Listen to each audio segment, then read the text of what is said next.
Bacaan dari Nubuat Sefanya. Bersorak-sorailah, hai putri Sion, bergembiralah, hai Yerusalem. Bersukacita dan beria-rialah dengan segenap hati, hai putri Yerusalem. Tuhan telah menyingkirkan hukuman yang dijatuhkan atasmu. Ia telah menebas binasa musuh-musuhmu. Raja Israel, yakni Tuhan, ada di tengah-tengahmu. Engkau tidak akan takut kepada malapetaka lagi. Pada hari itu akan dikatakan kepada Yerusalem, "Jangan takut, hai Sion. Janganlah tanganmu menjadi lemah lunglai. Tuhan Allahmu ada di tengah-tengahmu sebagai pahlawan yang memberi kemenangan.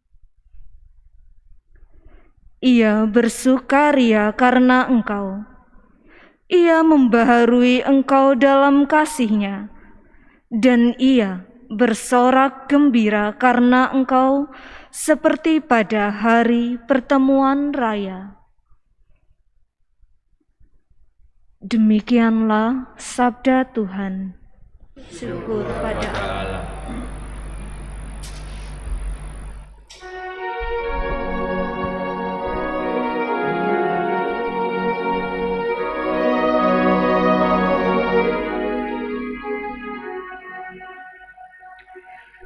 Berserulah dan bersorak-sorailah, sebab yang Maha Kudus agung di tengah-tengahmu.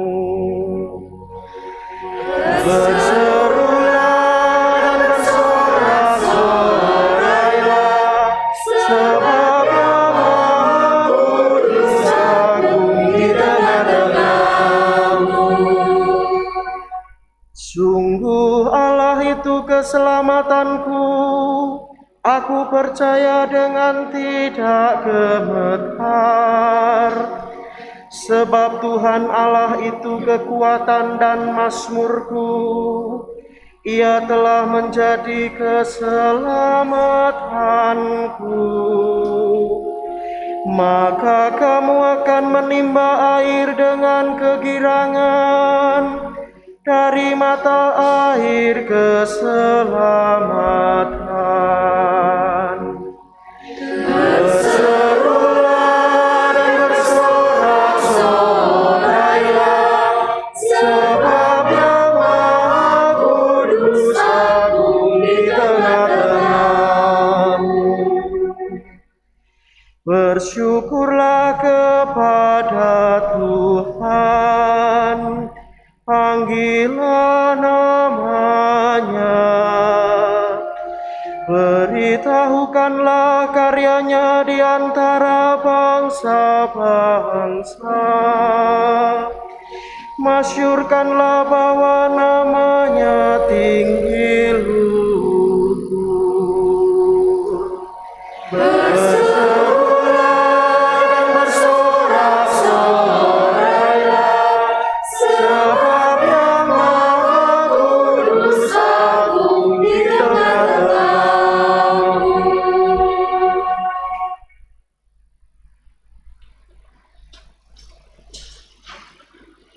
Bacaan dari surat Rasul Paulus kepada jemaat di Filipi. Saudara-saudara, bersukacitalah senantiasa dalam Tuhan. Sekali lagi kukatakan, bersukacitalah. Hendaklah kebaikan hatimu diketahui semua orang. Tuhan sudah dekat. Janganlah kamu khawatir tentang apapun juga, tetapi dalam segala hal nyatakanlah keinginanmu kepada Allah dalam doa dan permohonan dengan ucapan syukur. Maka damai sejahtera Allah yang melampaui segala akal akan memelihara hati dan pikiranmu dalam Kristus Yesus. Demikianlah sabda Tuhan. Allah.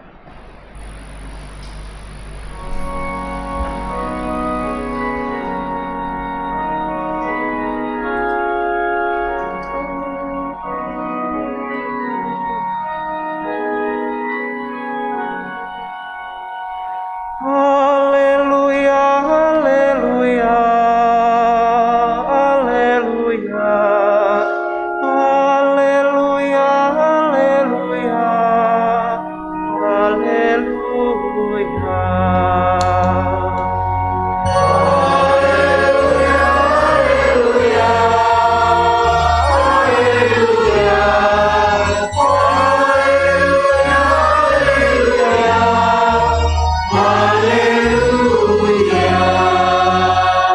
Roh Tuhan ada padaku. Ia telah mengutus aku untuk menyampaikan kabar baik kepada orang-orang miskin. Haleluya, haleluya, haleluya, haleluya, haleluya, haleluya.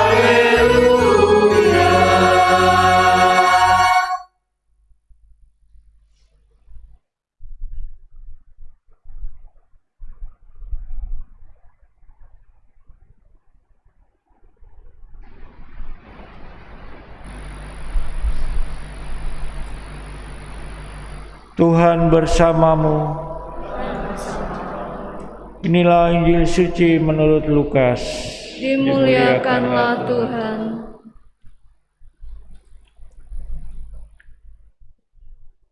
Ketika Yohanes Pembaptis mewartakan pertobatan, orang banyak bertanya kepadanya, "Jika demikian, apakah yang harus kami perbuat?"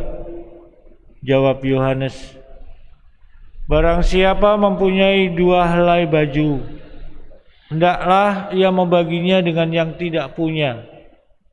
Dan barang siapa mempunyai makanan, hendaklah ia berbuat demikian juga." Pada waktu itu datang juga pemungut-pemungut cukai untuk dibaptis, dan mereka bertanya kepada Yohanes, "Guru, apakah yang harus kami perbuat?" Jawab Yohanes, "Jangan menagih lebih banyak dari yang telah ditentukan." Dan prajurit-prajurit pun bertanya kepadanya, "Dan kami, apa yang harus kami perbuat?" Jawab Yohanes kepada mereka, "Jangan merampas dan jangan memeras, dan cukupkanlah dirimu dengan gajimu." Tetapi orang banyak itu sedang menanti dan berharap, dan semuanya bertanya dalam hati tentang Yohanes, kalau-kalau ia adalah Mesias. Karena itu Yohanes berkata kepada semua orang itu, "Aku membaptis kamu dengan air, tetapi ia yang lebih berkuasa daripada aku masih akan datang, dan membuka tali kasutnya pun aku tidak layak. Ia akan membaptis kamu dengan Roh Kudus dan dengan api. Alat penampi sudah ada di tangannya. Ia akan membersihkan tempat pengirikannya untuk mengumpulkan gandum ke dalam lumbungnya, tetapi debu jerami akan dibakarnya dalam api yang tidak terpadamkan." Dengan banyak nasihat lain, Yohanes memberitakan Injil kepada orang banyak. Berbahagialah orang yang mendengarkan sabda Tuhan dan tekun melaksanakannya.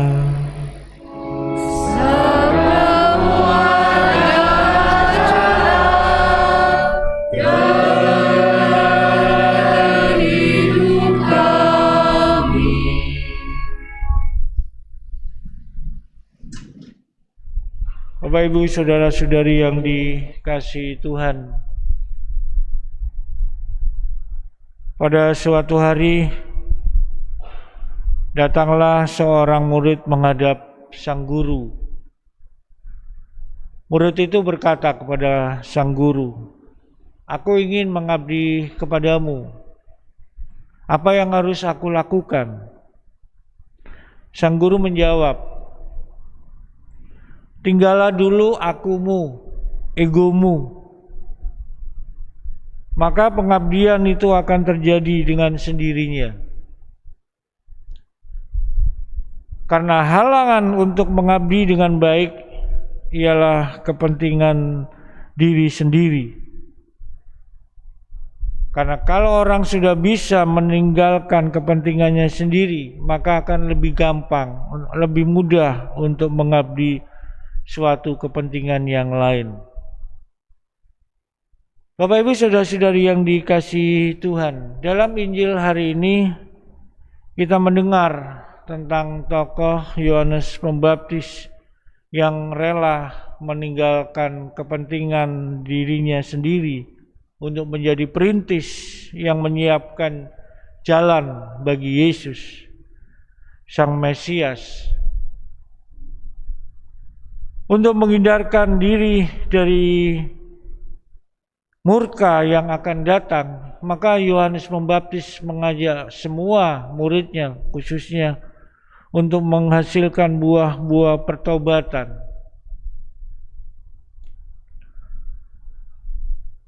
Lalu apa yang harus mereka perbuat? Apa yang harus mereka lakukan secara konkret?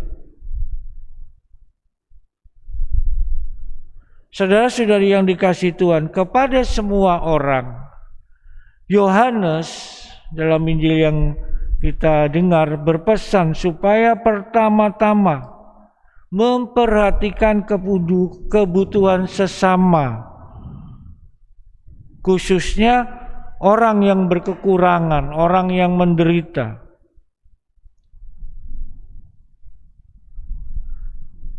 Karena bertobat itu berarti memperhatikan orang yang menderita kekurangan. Ini berarti pula bahwa yang pertama-tama harus bertobat itu ialah orang yang memiliki sesuatu untuk dibagikan.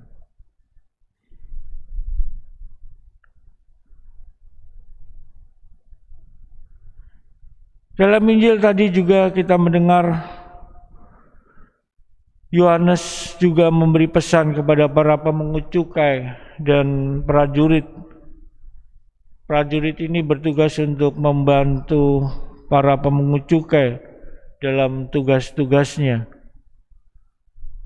Dan Yohanes menyatakan bahwa korupsi, ketidakjujuran, menyalahgunakan kekuasaan dan kekuatan serta nafsu uang dan kekayaan ini selalu menjangkiti kedua kelompok ini.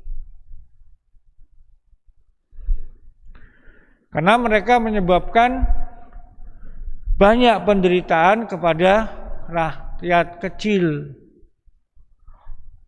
Oleh karena itu, mereka harus menghentikan segala penindasan dan tindakan kekerasan yang mereka lakukan. Itu saja sudah cukup sebagai bentuk pertobatan. Mereka tidak perlu melakukan hal-hal yang lain. Mereka harus puas dengan gaji mereka, karena banyak yang lebih menderita dari mereka. Bapak Ibu saudara-saudari yang dikasihi Tuhan, Yohanes ini adalah perintis untuk mengenal Yesus secara penuh. Dan ia telah menghantar para murid-muridnya kepada Yesus. Bagi Yohanes, Yesus ini adalah tujuan. Dia sendiri hanya sarana, ia tidak penting. Yang penting adalah Yesus Sang Mesias. Ia bukan apa-apa. Dan bagaimanapun juga Mesias yang berkuasa itu akan datang untuk mengadili umat. Bagaimanapun juga.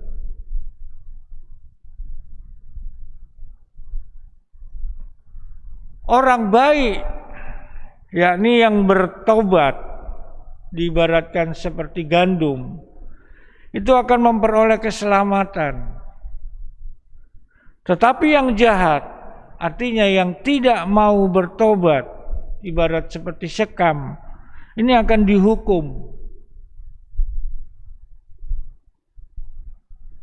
Bapak Ibu Saudara-saudari yang dikasihi Tuhan, memang dia ditentukan untuk menjatuhkan atau membangkitkan banyak orang di Israel untuk menjadi suatu tanda yang menimbulkan perbantahan. Kita semua sudah menerima Yesus sebagai Mesias, dan sekarang kita menantikan kedatangannya dengan segala kekuasaan dan kemuliaannya untuk membebaskan kita. Dan kita pun juga tidak tahu kapan harapan itu akan terpenuhi, karena waktu ada di dalam tangan Bapanya. Maka saudara-saudari yang dikasihi Tuhan, oleh karena itu dalam masa Advent ini kita mau berharap dengan sungguh-sungguh agar Dia datang lagi untuk membaptis kita dengan Roh Kudus dan dengan api. Karena Dia mau supaya kita dilahirkan kembali, supaya kita diberi kuasa untuk menjadi anak-anak Allah. Advent dengan demikian berarti menantikan anugerah Roh Kudus ini, supaya kita dapat hidup kembali sebagai anak-anak Allah. Karena orang yang menantikan pembaptisan Roh Kudus pasti akan diberikan keselamatan.